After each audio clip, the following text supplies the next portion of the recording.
dia, amigos agricultores, aquele que não ouve pela rádio Nova Era de Borrasópolis, do programa Dia a Dia da Agricultura, aqui quem fala é Geraldo Reginaldo Pavese. Bem, as notícias que nós temos para esses dias, essa semana que se passou e essa que estamos agora, seria o aspecto das colheitas que já estão aí a todo vapor, a pleno vapor, atrasadas um pouco com relação ao clima que tem até feito com que essas chuvas façam com que essas cultivares mais precoces não possam ser colhidas. Então, o que acontece até o momento? Essa condição é uma condição de atraso, mas sabemos que o soja ainda aguenta bastante algumas chuvas, excetuando aquelas umas que são direcionadas para o campo de semente, mas no seu tocante, no geral, a condição ainda é boa. E temos aí esse período agora que estamos vivenciando com estiagem, alguns produtores que já colheram falam em produções muito boas, em produções consideráveis por alqueire. Na região lá de Campo Mourão, a gente ouve falar das primeiras colheitas aí girando em torno de 160, 170 sacos por alqueire. Aqui na região estamos vendo em torno de 135, 140, até em condições até de algumas lavouras com perspectiva maior ainda, podendo até ultrapassar esses limites. Então, mas o que temos ainda, o grande agravante para essa colheita seria a questão clima. Temos aí uma previsão ainda volumosa a partir de sexta-feira até o fim do mês, onde tem uma previsão entre 200 a 300 milímetros, que seria uma condição de elevada para o período que nós estamos vivenciando hoje com relação à colheita. Com isto, como o soja, assim, apesar de aguentar as primeiras chuvas, o milho foi deixado de lado, foi deixado para trás por alguns produtores para se colher primeiro essas cultivares mais precoces. Alguns produtores que vêm colhendo o milho também vêm falando de boas produções, mas é certo, e a gente sabe disso, que aquela sequinha do começo foi suficiente para ocasionar uma perda. Calculamos aí que deve haver aí uma condição do milho verão aí entre 10% até 20%, dependendo da área, do seu potencial perdido com relação àquela estiagemzinha que houve no começo. Isso não é da média, né? Nós estamos falando de potencial produtivo, onde no geral devemos aí ter ainda grande produtividade com relação a milho. Ao se destacar daí a condição de preço do próprio milho em relação à soja, numa produtividade acima de 400 sacos, e o soja até 135, 150, que seria, vamos dizer assim, em termos de média, vem mais um ano aí mostrando a capacidade de retorno por área do milho favorável em relação à soja. Já mais um ano que vem se conseguindo aí, desses últimos textos que a gente vem acompanhando, o milho nas regiões mais altas, produzindo muito bem e dando uma remuneração melhor em relação à própria soja. Aquelas sojas que estão atrasadas, lembramos o produtor que tem algumas áreas que não foram aplicadas nada de fungicida, outros foram aplicados uma vez, outras que estão na segunda, algumas podem até chegar na terceira, mas acreditamos que com essa condição de clima, na realidade as aplicações preventivas que foram feitas devem ficar aí numa média aí de quase 2 aplicações de fungicida na área de soja distribuídas em toda a região. Temos ainda algum aspecto de doenças de mancha angular ocorrendo nessas que estão mais atrasadas, mancha-alvo, oídio, também o mofo branco com essa condição de clima que tivemos aí nas regiões mais altas. E algumas, onde sabemos que na floração coincidindo a alta umidade, mesmo em regiões assim mais baixas, aí chegando perto aí do rio Ivaí também, tem se mostrado alguma ocorrência significativa com relação ao mofo branco. Vale lembrar que uma das técnicas para controle seria a rotação de culturas, mas devido a grande excesso, a grande umidade, algumas cultivares são mais suscetíveis, outras não. Algumas técnicas empregadas funcionam, outras não. Produtos químicos são questionáveis porque não tem nem como avaliar o funcionamento deles, mas isso aí mais um ano aí, onde as regiões, principalmente as mais altas de soja mais atrasado, tem ocorrido aí novamente a presença do mofo branco. Vale lembrar ao produtor que nós temos aí grandes cultivares aí de alto potencial produtivo e alta precocidade, que esse ano vão se mostrar o grande volume de produção em relação à área. Vamos optar então, produtor, por aquelas mais precoces possíveis de crescimento indeterminado, onde a volta das chuvas tende com que ela recupere e tenha condições de fazer um tratamento químico muito melhor, mais efetivo com relação a fungicida, ou até mais econômico, e também com inseticida. Por falar em insetos, temos aí produtores com 4, 5 aplicações fazendo papel cerveja marrom, que tem incomodado. Infelizmente, a biotecnologia não tem nada encaminhado, nada que dê uma luz com relação a um controle genético ou não, um controle da própria planta, no caso lembrando do milho e do soja ABT agora. Então, não temos nada a futuro com relação a um controle mais efetivo. Está aí os produtos químicos no mercado, foram tirados alguns, onde os produtos que estão aí é mais benéfico não para o produtor, mas sim para o inseto, devido às altas aplicações que estão sendo feitas à medida de nível de dano econômico, que seria a quantidade de praga por amostragem, tendo aí que fazer essas aplicações de inseticida de forma a baixar a pressão da população.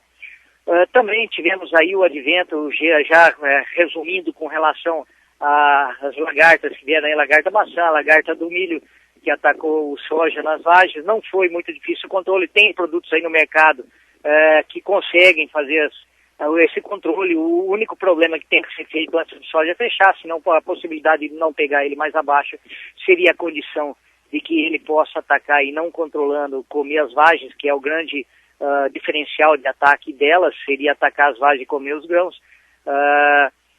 Mas que se você desde o começo utilizar os produtos, seguir a recomendação do seu engenheiro agrônomo, você venha contente fazer esse tipo de controle. Vale lembrar que no Mato Grosso do Sul, esse tipo de praga já vem ocorrendo há alguns anos e não tem sido alarmante a situação lá, em função de que não existe a picaretagem lá, ou empurrar produtos para o produtor, mas sim a verdadeira condição de aplicação para o controle das mesmas pragas. É o que temos aí, produtor. Veja uma outra condição de produtos, a condição técnica que deve ser utilizada para o controle das mesmas. Lembrando também da lagarta falsa medideira, algumas áreas mais tardias está surgindo com relação a essas chuvas aí que não pode entrar com ataque. Ela está ficando e comendo as folhas.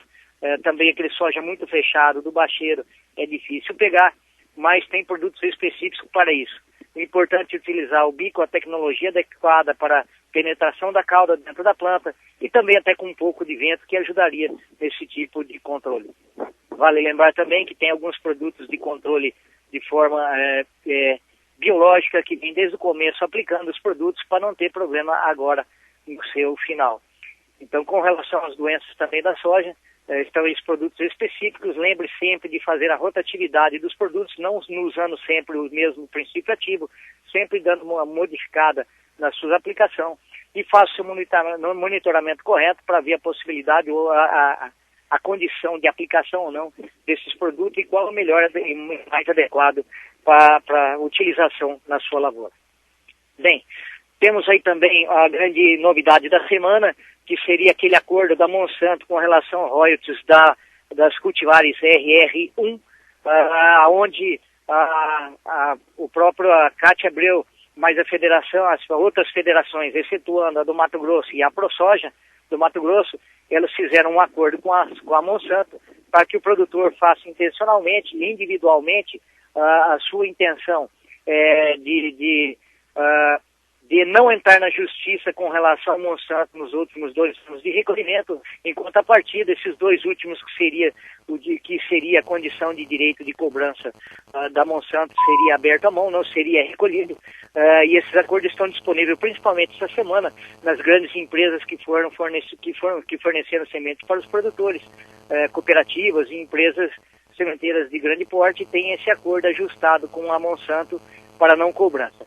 Agora, a única coisa é que ali nesse acordo tem lá sobre a RR2, a Intacta, reconhecendo daí o direito de cobrança dos royalties segundo a sua tecnologia empregada, que seria o Intacta, aí o produtor teria que assinar esse acordo. A Federação Paranaense diz o seguinte: o produtor faça sim esse acordo, assine a CNA Confederação, mas as federações, incluindo a do Paraná, assine esse acordo individualmente, é a recomendação que foi liberada hoje através dos sindicatos, só lembrando que a parte do RR2 deve ser excluída desse contrato a ser assinado, reconhecendo aí a tecnologia RR da Monsanto. procure aí nessa semana da onde você comprou a semente e veja qual é a melhor condição de legalizar. Não é obrigado o produtor a assinar esse acordo, mas também daí ele seria obrigado a recolher normalmente ou recolher em juízo para depois recorrer numa condição aí que pode até demorar e não saber o resultado final sobre a contestação da cobrança dos royalties das cultivares que tem a tecnologia Roundup Red 1.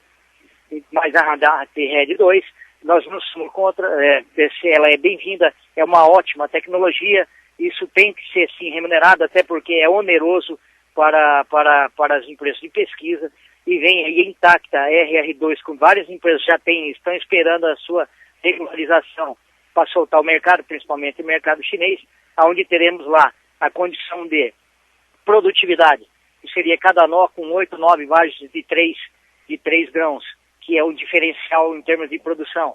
Outra, Roundup Red, que seria o controle das plantas daninhas com a utilização do Roundup pós-emergência. E a terceira, que seria intacta, que seria a introdução do BT, não de forma genética, mas de melhoramento nas plantas para o controle das lagartas. Isso é uma nova tecnologia que está vindo e que, sim, como falamos no programa anterior, temos condições de alta produtividade com essas cultivares. Parece-me que essa royalties vão ser um pouco mais caro, entre o que é cobrado agora 2,5, esse provavelmente deve pular para 7,5, mas numa condição aí de ganho de produtividade que pode chegar até 30% mais do que o que está aí no mercado. Bem, então, sobre esses royalties da Monsanto, o produtor vá ao seu sindicato, pergunte, procure as empresas que já tem esse papel na mão, veja qual é a orientação, o que deve ser feito. O produtor não é obrigado a entrar nesse acordo.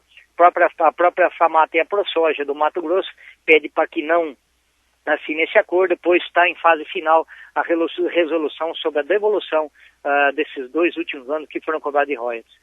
Vale lembrar que talvez um grande produtor possa querer recorrer e não assinar esse acordo, mas eu acho que o pequeno produtor se beneficiou muito disso, ainda mais que nos últimos anos foram produzidos cultivares de grande produtividade que têm dado uma remuneração boa ao produtor rural.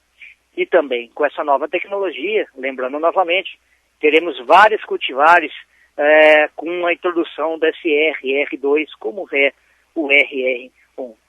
Bem, agora falar sobre o plantio de milho safrinha, lembramos aos produtores rurais o seu zoneamento do milho para que se enquadre, fique dentro, aproveitar essa condição de colheita e já ir plantando logo, porque algumas regiões, tipo Faxinal, já se encerrou no dia 20 de janeiro, mas temos aí algumas regiões que encerram agora dia 29, por causa das regiões mais baixas, tipo Mato Grosso do Sul, e também temos aí regiões aí que fecham no dia 10 de março, que seria a região de Borrasópolis. Então, atentar para o zoneamento agrícola, conferir com o seu engenheiro agrônomo, cultivar por cultivar, qual é a recomendação e qual é a data para o plantio da cultura subsequente, que é o milho safrinha.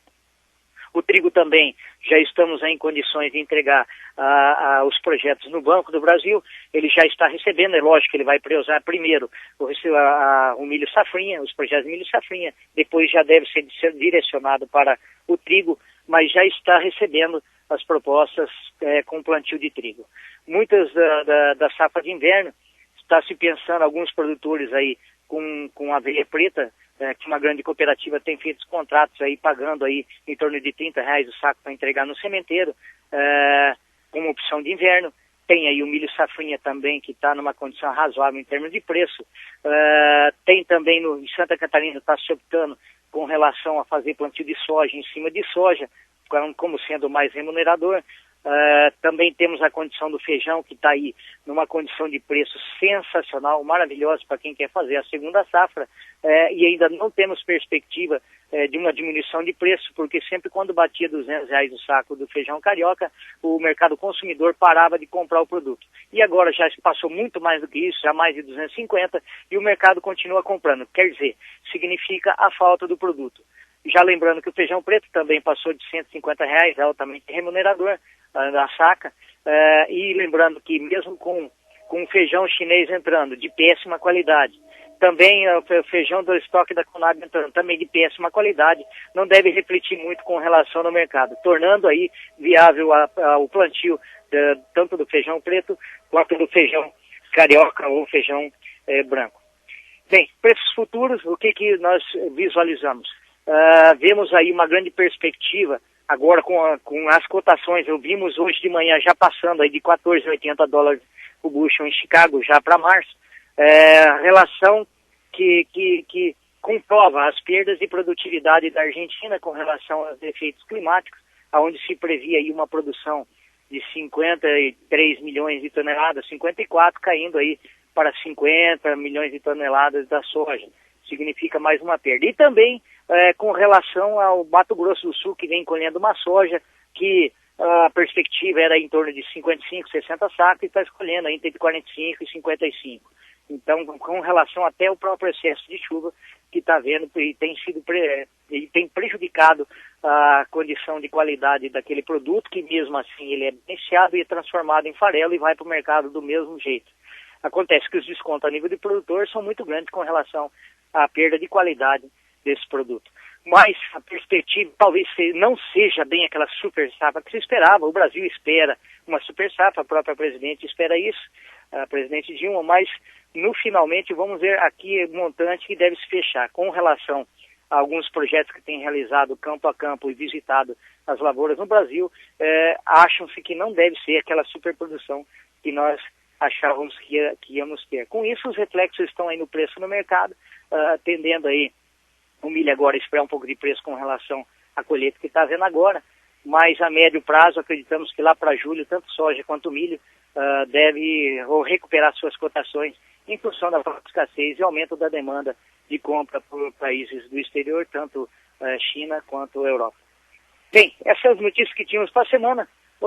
Voltaremos a semana que vem com mais novidades do programa Dia a Dia da Agricultura, com Reginaldo Pavese, engenheiro agrônomo da região de Faxinal. Muito obrigado.